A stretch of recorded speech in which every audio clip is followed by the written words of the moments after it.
जय हिंद दोस्तों। Jharkhand coaching classes के यूट्यूब चैनल में आपका स्वागत है।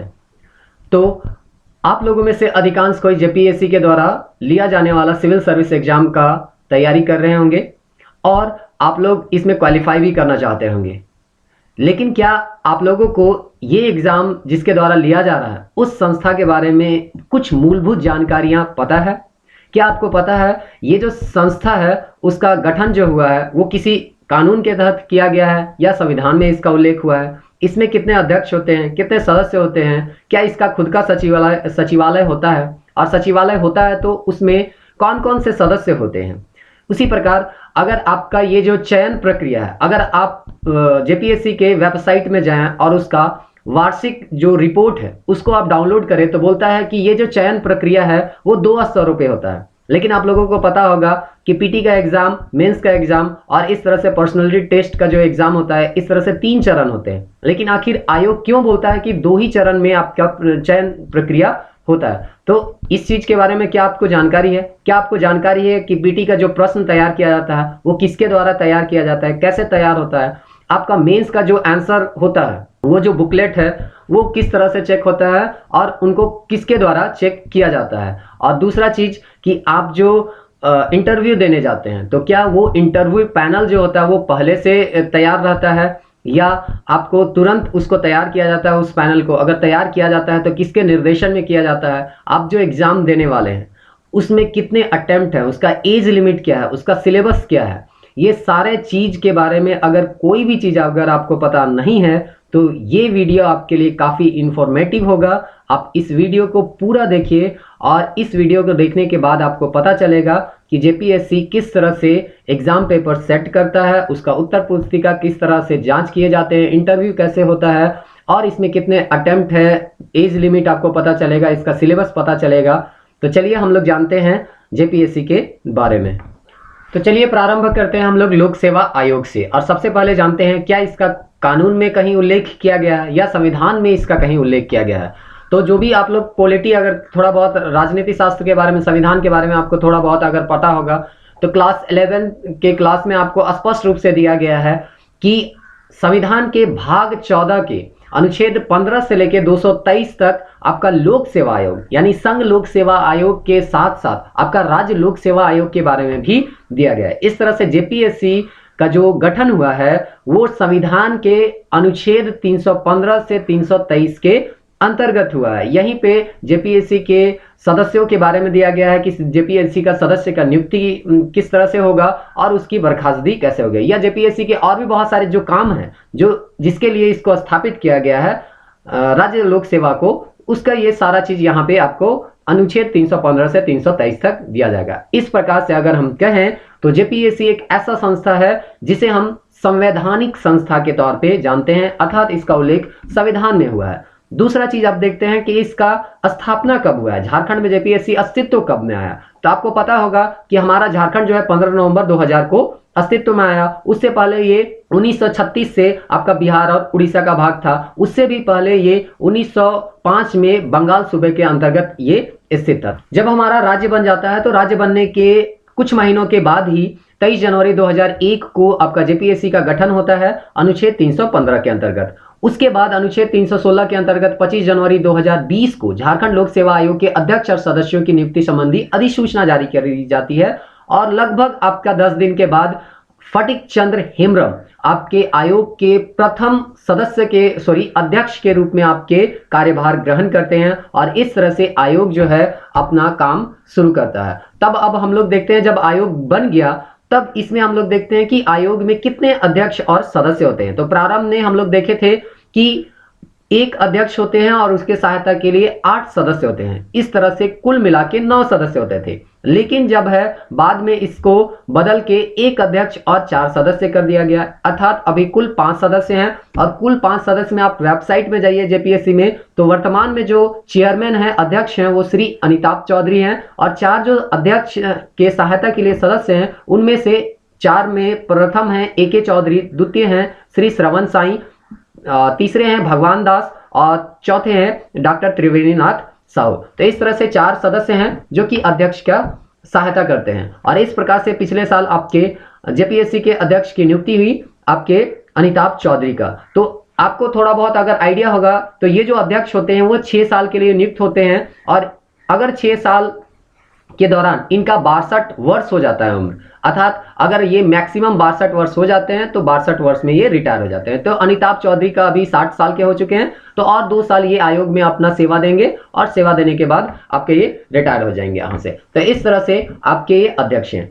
अब देखिए, एक अध्यक्ष 4 सदस्य हैं, तो ये दिन प्रतिदिन के काम को नहीं देखते हैं। ये दिन प्रतिदिन को काम को देखने के लिए, हर एक काम को देखने के लिए एक सचिवालय होता है, और इस सचिवालय के जो हेड होते हैं उन्हें हम लोग कहते हैं सचिव। और इसके सहायता के लिए और भी बहुत सारे सदस्य होते हैं, जिसमें इसके ठीक नीचे जो होते हैं वो 4 सदस्य होते हैं। उसमें एक को हम लोग बोलते हैं परीक्षा नियंत्रक, और 3 जो होते हैं वो उप सचिव के तौर पे हम लोग इसको जानते हैं। और फिर इन लोगों के सहायता के लिए और भी बहुत सारे लोग होते हैं। तो मुख्यतः आपको थोड़ा बहुत आइडिया होना चाहिए कि एक सचिवालय होता है, उसमें मुख्य रूप से सचिव होते हैं जो कि नेतृत्व करते हैं, और उनके सहयोग के लिए और भी परीक्षा नियंत्रक और 3 उप सचिव होते हैं। तो वर्तमान रूप से अगर आप देखें इसके वेबसाइट में, तो कुछ सदस्यों के नाम भी आपको देखने को मिल सकता है। जैसे परीक्षा नियंत्रक जो अभी हैं वो ज्ञानेंद्र कुमार हैं।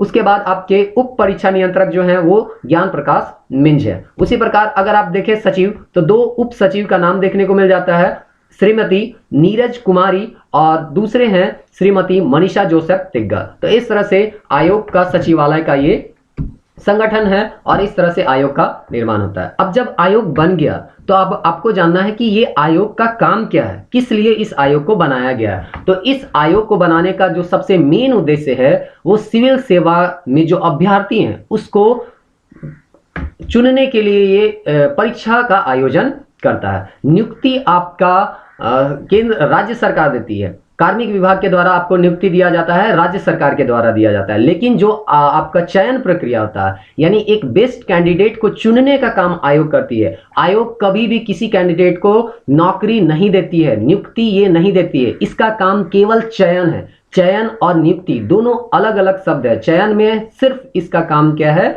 जो भी योग्य विद्यार्थी है उसको चयनित करके कार्मिक विभाग को सौंप देना, और कार्मिक विभाग जो है इनके अनुशंसा के आधार पे उन लोगों को नियुक्ति पत्र देता है। तो इस तरह से हम लोग देखते हैं कि राज्य सरकार जो है आपको नियुक्ति पत्र सौंपती है, जबकि जो चयन प्रक्रिया है वो आपका जेपीएससी के द्वारा लिया जाता है। तो इस तरह से आपके सिविल सेवा के जो भी सिविल सेवा से संबंधित जो भी काम होते हैं, उससे संबंधित जितने भी विषय होते हैं, उसको कार्मिक विभाग के साथ इनका परामर्श होता है। कार्मिक विभाग को ये क्या करते हैं, परामर्श देते हैं, और उन्हीं परामर्श के आधार पे कार्मिक विभाग काम करता है। तो इस तरह से तबादले का बात हो, या प्रोन्नति का बात हो, प्रमोशन का बात हो, या एक सेवा से दूसरा सेवा में आपको ट्रांसफर होना है, तो इस तरह का जो भी बात हो, इसमें जेपीएससी जो है यानी राज्य लोक सेवा आयोग जो है वो कार्मिक सेवा को या कार्मिक प्रबंधन जो है, जो कि राज्य सरकार के अंतर्गत आता है, उसको परामर्श देता है। अब इस तरह से हम लोग देख सकते हैं कि अगर राज्य विधानमंडल चाहे तो आयोग का जो कार्य है उसका विस्तार कर सकता है, और इस तरह से आयोग जो है सिविल सेवा के जो विद्यार्थी हैं उसके अलावा भी और भी बहुत सारे नियुक्ति कर सकते हैं। तो इस तरह से एक काम और होता है जो आयोग के द्वारा किया जाता है, प्रति वर्ष उसका जो वार्षिक रिपोर्ट होता है वो राज्यपाल को सौंपा जाता है, और राज्यपाल इसको विधानसभा में सौंपती है और देखती हैं कि जो पिछले 1 साल में राज्य सरकार के द्वारा जेपीएससी के द्वारा कौन कौन सा काम किया गया, क्या क्या प्रगति हुआ, कौन कौन से एग्जाम लिए गए, किस तरह से सारा काम किया गया साल भर का, वो सारा रिपोर्ट राज्यपाल को सौंपा जाता है। राज्यपाल इसको विधानसभा में रखती है, विधानसभा के मंडल में। अब हम लोग देखते हैं नियुक्ति प्रक्रिया। तो नियुक्ति प्रक्रिया, जैसा कि हम शुरुआत वीडियो में बोले थे कि आयोग अपना वार्षिक रिपोर्ट में बोलता है कि 2 स्तरों पर होती है। यहाँ पे देखिए, चयन प्रक्रिया, नियुक्ति प्रक्रिया नहीं, चयन प्रक्रिया। तो ये जो चयन प्रक्रिया होता है वो 2 स्तरों पे होती है। अब देखिए ये क्यों 2 स्तर कहता है, क्योंकि आपका जो मेरिट लिस्ट बनता है वो पीटी के आधार पे नहीं होता है। यानी आप जो चयन होते हैं या आपका जो चयन होता है वो 2 ही स्तर पे होता है, पहला मुख्य परीक्षा और दूसरा साक्षात्कार। पीटी तो स्क्रीनिंग टेस्ट होता है, यानी आपको बस इसलिए पीटी एग्जाम लिया जाता है, प्रारंभिक परीक्षा इसलिए लिया जाता है क्योंकि आपको देखा जाता है आयोग के द्वारा कि आप मुख्य परीक्षा देने के लायक हैं या नहीं है, इसीलिए इसको स्क्रीनिंग टेस्ट कहा जाता है। और ये चयन प्रक्रिया के अंतर्गत नहीं जोड़ा जाता है। आपका चयन जो होता है वो केवल और केवल मुख्य परीक्षा और साक्षात्कार के आधार पर होता है। लेकिन आप पीटी पास नहीं कीजिएगा तो मेंस में जाइएगा नहीं, इसीलिए हम लोग सामान्य भाषा में कहते हैं ये एग्जाम जो होता है वो 3 स्तर पे होता है। लेकिन ऑफिशियल जब रिपोर्ट होता है तो उस रिपोर्ट में कहा जाता है कि ये जो एग्जाम है वो 2 ही स्तर में लिए जाते हैं, या ये जो चयन प्रक्रिया है वो 2 ही स्तर में होता है, पहला मुख्य परीक्षा और दूसरा साक्षात्कार। क्यों? तो क्योंकि इन्हीं नंबरों को आपका एक मेरिट लिस्ट में जोड़ा जाता है, पीटी का जो नंबर होता है उसको जोड़ा नहीं जाता है। जब उसको जोड़ा ही नहीं जाता है तो चयन प्रक्रिया में वो आपका शामिल नहीं किया जाता है, इसलिए उसको हम लोग उस स्तर को नहीं रखते हैं या आयोग नहीं रखता है। और ये मैं अपने तरफ से नहीं बल्कि आयोग में जो वार्षिक रिपोर्ट दिया गया है उसके तरफ से बोल रहा हूं। तो इस तरह से यहां तक जब हम लोग देख लिए, अब आगे हम लोग देखते हैं कि ये जो प्रश्न बनता है, प्रश्न पत्र जो बनता है पीटी का या मेंस का, उसके बारे में हम देखते हैं कि किस तरह से ये प्रश्न पत्र बनता है। तो सबसे पहले यहाँ पे दिया गया है रूल ऑफ प्रोसीड्यूर 2002 में दिए गए निर्देश के आलोक में कहा जाता है कि जो भी प्रश्न पत्र तैयार करने वाले जो शिक्षक हैं, कहा जाता है वो महाविद्यालय में कम से कम 10 वर्ष की अथवा विश्वविद्यालय में 5 वर्ष की अवधि तक उनकी सेवा देने दिए हो, तभी वो क्या कर सकते हैं, इन प्रश्न पत्रों को तैयार कर सकते हैं। साथ ही साथ उनके इंटीग्रिटी यानी ईमानदारी पर अभी तक किसी तरह का कोई विवाद ना हुआ हो। तो इस तरह से यही लोग जो हैं वो आपके प्रश्न पत्र तैयार करते हैं। और इस तरह से इन विश्वविद्यालय या विद्यालयों से 5 शिक्षकों को बुलाया जाता है और 5 शिक्षक मिलके आपके प्रश्न पत्र को तैयार करते हैं। और इस तरह से प्रश्न पत्र तैयार होने के बाद उनका मॉडरेशन किया जाता है। मॉडरेशन कहने का मतलब एक संतुलन बनाया जाता है और संतुलित करके एक प्रश्न पत्र तैयार किया जाता है और प्रश्न पत्र का फिर से आपका प्रिंटिंग किया जाता है। तो इस तरह से आपका पीटी का प्रश्न या मेंस का प्रश्न आपका बनता है। आगे हम लोग देखते हैं कि इनका मूल्यांकन जो होता है वो कैसे होता है। तो आपको पता होगा पीटी जो होता है वो ओएमआर सीट में होता है, तो वो स्कैनिंग होता है और इस तरह से हम लोग उसका या आयोग जो है उसका जांच करती है। लेकिन मुख्य परीक्षा का जो आपका उत्तर पुस्तिका होता है उसका आपको मॉडल आंसर दिया जाता है। देखिए यहाँ पे लिखा हुआ है मुख्य परीक्षा का जो मुख्य परीक्षक के पर्यवेक्षण में बनाकर परीक्षकों को उपलब्ध कराया जाता है ये मॉडल आंसर, और उसी मॉडल आंसर के आधार पे जो परीक्षक होते हैं उस उत्तर पुस्तिकाओं का क्या करते हैं, मूल्यांकन करते हैं। और जब उनका मूल्यांकन होता है तब उसको मिश्रण किया जाता है, यानी मिलाया जाता है। जैसे ताश के पत्ते को कैसे मिलाते हैं उस तरह से रैंडमली मिलाया जाता है। फिर उस उत्तर पुस्तिका का कोडिंग किया जाता है और कोडिंग करने के बाद मूल्यांकन किया जाता है परीक्षा और मुख्य परीक्षा के परीक्षक के द्वारा उसका मार्क्स को, फाइनल मार्क्स को तैयार किया जाता है। तो इस तरह से आपका मेंस का पेपर का आपका जांच किया जाता है। आगे हम लोग देखते हैं कि परीक्षा फल का प्रकाशन। तो इस तरह से जो भी कट ऑफ मार्क्स होता है उसके अनुसार या नोटिफिकेशन में जिस तरह का आपका रहता है, जैसे अभी का नियमावली हम लोग अंतिम रूप में देखेंगे कि अभी का क्या नियमावली है, और उसके बारे में हमेशा ये नियमावली जो होता है वो बदलते रहता है। तो इस तरह से कट ऑफ मार्क्स को वेबसाइट पे दिया जाता है और 2 महीना तक ये क्या रहता है, प्रदर्शित किया जाता है। इस तरह से यहाँ पे दिया गया है। और भी हम लोग बहुत सारा चीज देखेंगे। चलिए आगे हम लोग देखते हैं। दूसरा चीज है साक्षात्कार, यानी कि जिसको हम लोग इंटरव्यू कहते हैं, लेकिन इसको पर्सनालिटी टेस्ट कहा जाता है आपके आयोग के द्वारा। तो ये साक्षात्कार जो है पार्षद है, यानी इंटरव्यू पैनल जो होता है उसका गठन कैसे होता है, यह कब होता है। तो इसका गठन 2 दिन, 4 दिन, 5 दिन या सप्ताह या महीना भर पहले नहीं होता है जैसे कि आपका क्वेश्चन पेपर बनता है। इसका जो साक्षात्कार पैनल का या इंटरव्यू पैनल का जो गठन होता है मात्र 15 मिनट पहले होता है, और इस तरह से किसी को नहीं पता होता है कि उस पैनल में कौन जाएगा और कौन विद्यार्थी का किस पैनल में इंटरव्यू पड़ेगा। तो इस तरह से 15 मिनट पहले किया जाता है, और इसका जो देख रेख होता है वो किसके अध्यक्षता में होता है, तो जो आपके चेयरमैन होते हैं उसके अध्यक्षता में ये होता है। अब इंटरव्यू पैनल में होते कौन है, तो इंटरव्यू पैनल में मिनिमम के बारे में दिया गया है कि मिनिमम एक अध्यक्ष या जो सदस्य हैं वो तो होंगे, और साथ ही साथ जो है 2 कम से कम विशेषज्ञ होने जरूरी हैं। किसी भी फील्ड के वो विशेषज्ञ हो सकते हैं, ये मिनिमम है। मतलब एक अध्यक्ष या सदस्य और साथ ही साथ 2 किसी एक फील्ड में विशेषज्ञ होने जरूरी हैं। तो इस तरह से मिनिमम 3 सदस्य होते हैं जो कि इंटरव्यू पैनल में होते हैं। इससे अधिक हो सकते हैं लेकिन इससे कम यहाँ पे नहीं हो सकते। तो इस तरह से आपका इंटरव्यू पैनल होता है जो कि 15 मिनट पहले तैयार किया जाता है। उसके बाद तीनों कोई, मिनिमम 3 कोई हैं या उससे ज्यादा है, तो तीनों कोई अपने अपने आधार पे उस व्यक्ति को या उस विद्यार्थी को अपने अपने अनुसार नंबर देते हैं, और वो जो नंबर होता है उसको परीक्षा नियंत्रक के पास भेज दिया जाता है। जो हम लोग देखे थे ना सचिवालय में सचिव के अंतर्गत एक परीक्षा नियंत्रक होता था, तो उनके पास वो क्या किया जाता है, भेज दिया जाता है। तो इस तरह से ये आपका इंटरव्यू या पर्सनालिटी टेस्ट होता है। अब हम लोग देखते हैं कि जेपीएससी जो है वो 15 तरह की सेवाओं के लिए एग्जाम लेती हैं। तो आपको पता है कि ये कौन कौन सा सर्विस है, तो चलिए हम लोग देख लेते हैं कि आपको जब एग्जाम दीजिएगा तो कौन कौन सा सर्विस अलॉटमेंट होगा। तो सबसे पहला जो होगा वो झारखंड एडमिनिस्ट्रेटिव सर्विस होगा, दूसरा जो होगा वो झारखंड पुलिस सर्विस होगा, तीसरा person service, provision service, finance service, information service, labour service, और इसी तरह से नेक्स्ट है आपका Jharkhand education service class 2, cooperative service है, सोशल सिक्योरिटी सर्विस है, एम्प्लॉयमेंट सर्विस है, एक्साइज सर्विस है, रजिस्ट्रेशन सर्विस है, होम गार्ड सर्विस है, और म्युनिसिपल सर्विस कार्डर है। बहुत लोगों को तो यही पता नहीं रहता है कि हम जो एग्जाम दे रहे हैं उसके बाद जो सिलेक्शन होगा हमारा किन किन सर्विस में होगा। तो आपको मेंस में या मेंस देने तक या इंटरव्यू देने तक भी बहुत कोई को पता नहीं होता है कि हमारा जो सिलेक्शन होगा वो कितने सर्विस के लिए हम एग्जाम दे रहे हैं। तो आपको मिनिमम पता होना चाहिए कि कितने सर्विस का एग्जाम लिया जाता है जेपीएससी के द्वारा। ऐसा कोई जरूरी नहीं है कि 15 का 15 सेवा का आपका वैकेंसी आया, जिसमें वैकेंसी रहता है उसी का एग्जाम होता है, लेकिन इतना जो वैकेंसी होता है वो सिविल सर्विस यानी कि जेपीएससी के अंतर्गत लिया जाता है। तो इस तरह से हम लोग ये सारा चीज देख लिए।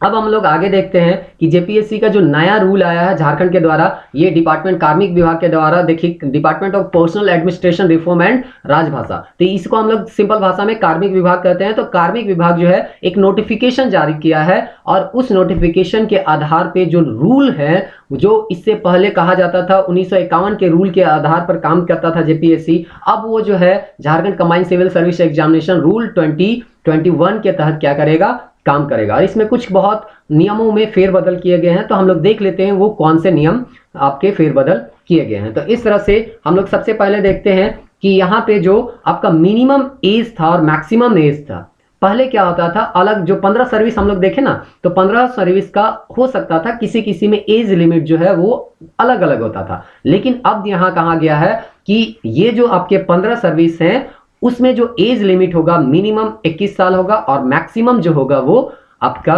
35 ईयर होगा। अब इसमें कैटेगरी वाइज अलग अलग हो सकता है, जैसे कि आपका BC2 का जो है वो 37 ईयर है, BC1 में आपका 38 साल है, SC/ST के लिए 40 साल है, EWS के लिए आपका 35 साल ही है। तो इस तरह से कैटेगरी वाइज आपका साल में कुछ बहुत छूट दिया गया है, लेकिन आप मिनिमम मान के चलिए कि 21 जो जनरल कैटेगरी होता है वो मिनिमम 21 साल है और मैक्सिमम 35 साल है। उसी प्रकार से अगर आप देखिएगा कि जेपीएससी में अटेम्प्ट कितने हैं, तो अटेम्प्ट आपके यहाँ पे किसी तरह का कोई अटेम्प्ट नहीं है, मतलब आपका एज लिमिट है, तो आप कितनों ही बार एग्जाम दे सकते हैं। दूसरा चीज कि आपका नेशनलिटी क्या होना चाहिए, तो आप इंडियन होने चाहिए, ये तो इस होना ही है। अब दूसरा चीज हम लोग देखते हैं कि ये जो आपको पास करना होगा, पीटी जो पास कीजिएगा, जिसको स्क्रीनिंग टेस्ट बोलता है जेपीएससी, तो उसके लिए आप अगर जनरल कैटेगरी में आते हैं तो एग्रीगेट मार्क आपको 40 मार्क्स होगा। अभी हम लोग सिलेबस भी देखेंगे अगले नेक्स्ट वीडियो में, अभी थोड़ा सा देख लेंगे, फिर उसके बारे में एक्सप्लेन करेंगे नेक्स्ट वीडियो में। तो इस तरह से अगर आपको अभी थोड़ा बहुत पता होगा कि 100 नंबर का 2 पेपर होता है, तो इन 100 नंबर के 2 पेपर में 100 क्वेश्चन होते हैं, सॉरी 2 नंबर के होते हैं, तो टोटल 400 नंबर के हो जाते हैं। तो इस तरह से आपके 400 नंबर के 40% मिनिमम आपको 40% इसका लाना होता है, और 40% लाइएगा तभी आप मेंस के लिए यानी स्क्रीनिंग टेस्ट से आप क्या होइएगा, पास होइएगा। लेकिन इसमें भी है कि अलग अलग कैटेगरी के लिए आपको अलग अलग यहाँ पे क्वालिफाइंग मार्क्स यहाँ पे रखा हुआ है। इसका मतलब ये नहीं हुआ कि आप 40% मार्क्स ले आए तो आप पास हो जाइएगा, आपको कट ऑफ पार करना होगा, क्योंकि आप कोई मैट्रिक का एग्जाम नहीं दे रहे हैं या इंटर या ग्रेजुएशन का एग्जाम नहीं दे रहे हैं, आप कंपटीशन एग्जाम दे रहे हैं। तो इतना से कम नंबर आएगा, 40% से कम आएगा तो आपका सिलेक्शन किसी भी हालत में नहीं होगा। लेकिन ऐसा नहीं है कि 40% आपका आ गया तो आपका मेंस के लिए सिलेक्शन हो जाएगा, नहीं, आपका ऊपर से टॉप रैंकिंग से नीचे आया जाएगा और 15 गुना देखा जाएगा। जो स्टूडेंट 15 गुना के अंतर्गत आएंगे वो कट ऑफ मार्क्स तैयार किया जाएगा, और कट ऑफ मार्क्स तैयार करने के बाद आपका सिलेक्शन होगा। तो इस तरह से आपका ये सिलेक्शन होगा। दूसरा चीज इसके पीछे जो एग्जाम हो चुका था पिछले बार, उसमें आपका पेपर 1 जो था क्वालिफाइंग था, सॉरी क्वालिफाइंग लिखा हुआ था लेकिन उसमें ऐड किया हुआ था और इसको लेके बहुत ज़्यादा विवाद भी हुआ था। तो अब यहाँ स्पष्ट रूप से कह दिया गया है कि पेपर 1 का जो होगा लैंग्वेज पेपर, जिसमें हिंदी और इंग्लिश 50-50 नंबर के आते थे, तो ये जो है अब केवल और केवल क्वालिफाइंग होगा। स्पष्ट लिख दिया गया है कि इसको किसी भी तरह से चयन प्रक्रिया में यानी मेरिट लिस्ट में जोड़ा नहीं जाएगा। तो अब जो है आपका लैंग्वेज पेपर को आपका जब मेरिट लिस्ट बनेगा तो उसमें जोड़ा नहीं जाएगा। तो इस तरह से हम लोग ये सिलेबस देख लिए। अब हम लोग देखते हैं कि ये जो आपका पीटी एग्जाम होगा, तो पीटी एग्जाम के आपका जो एग्जाम होगा उसके बाद मेंस का जो एग्जाम होगा, तो मेंस के एग्जाम के लिए किस कैंडिडेट कटअप कैसे तैयार किया जाएगा। तो मान लीजिए आपका 300 सीट है, तो इसका 15 गुना आपका रिजल्ट निकाला जाएगा, या यानी कह सकते हैं कि लगभग 4300। तो इस तरह से आपका 4,500 आपका सीट जो है, 4,500 आपका कैंडिडेट जो है उसका रिजल्ट निकाला जाएगा। तो 15 गुना यहाँ पे आपका रिजल्ट आपका दिया जाएगा। उसके बाद आपका जो मेंस होता है, तो मेंस में क्वालिफाई कीजिएगा तो 2.5 गुना इंटरव्यू के लिए आपका बुलाया जाता है। फिर जो आपका इंटरव्यू में पास करते हैं तो उसको आपका फाइनल सिलेक्शन उस तरह से होता है। नेक्स्ट वीडियो में हम लोग सिलेबस के बारे में देखेंगे। अभी बस इतना जानकारी देख लीजिए कि ये जो आपका टोटल एग्जाम होने वाला है, स्क्रीनिंग टेस्ट में 2 आपका होगा, जिसको हम लोग पीटी करते हैं, प्रारंभिक परीक्षा। इसमें आपका पेपर 1 पेपर 2 है जो कि 200 नंबर का है, और बाकी आपका मेंस में जो डिस्क्रिप्टिव होगा यानी कि जिसको हम लोग लिखना होगा, यहाँ पे आपको ओएमआर सीट देगा, यानी कि 4 ऑप्शन आपको देगा और 4 ऑप्शन में एक बेस्ट ऑप्शन को चूज करना है। लेकिन यहाँ पे जो आपका मेंस होगा उस सारे पेपर में आपको लिखना होगा, डिस्क्रिप्टिव टाइप में होगा, जैसे कि आप इंटर और ग्रेजुएशन में लिखते हैं। तो इस तरह से आपके टोटल 6 पेपर होंगे, लेकिन स्पष्ट कर दिया गया है कि ये जो लैंग्वेज पेपर है 100 नंबर का, उसको मेरिट लिस्ट में जोड़ा नहीं जाएगा। तो इस तरह से लैंग्वेज पेपर आपका 150 नंबर का, और 4 जो होगा वो जीएस पेपर जो सबके लिए कॉमन होगा। तो इस तरह से ये 4 दूनी 800 हो जाता है, और ये 150 आपका 950 हो जाता है, और एक जो है पर्सनैलिटी टेस्ट जो है वो 100 नंबर का होता है। तो इस तरह से हम लोग को हो जाता है 1050। पहले देखिए 1150 यहाँ पे जोड़ के लिखा हुआ था पहले का नोटिफिकेशन में, और इसी को लेके विवाद हुआ था और इंग्लिश को और हिंदी को जोड़ दिया गया था। लेकिन अब स्पष्ट बोला गया है कि ये जो है इसको जोड़ा नहीं जाएगा, हिंदी और इंग्लिश को। तो इस तरह से आपको 1050 नंबर में आपका रिजल्ट बनेगा, मैक्सिमम मार्क्स है वो, और इसके बाद आपका जितने भी स्टूडेंट आपके जिस तरह के परफॉर्म करेंगे उस तरह से कटअप बनेगा, और इसके बाद आपका सिलेक्शन होगा। तो इस तरह से जेपीएससी के बारे में इतने सारे चीज हम लोग, जो बेसिक चीज था उसको हर एक कोई को जानना होता है, और आपको बहुत सारा चीज आज नया भी पता हुआ होगा, बहुत सारा चीज आप लोग पहले से भी जानते हैं। तो इस तरह से अगर ये वीडियो आपके लिए इंफॉर्मेटिव लगा है और आपको लगता है कि और लोगों को इसके बारे में जानना चाहिए, तो इस वीडियो को लाइक कीजिए, शेयर कीजिए और सब्सक्राइब कीजिए। धन्यवाद। जय हिंद, जय झारखंड।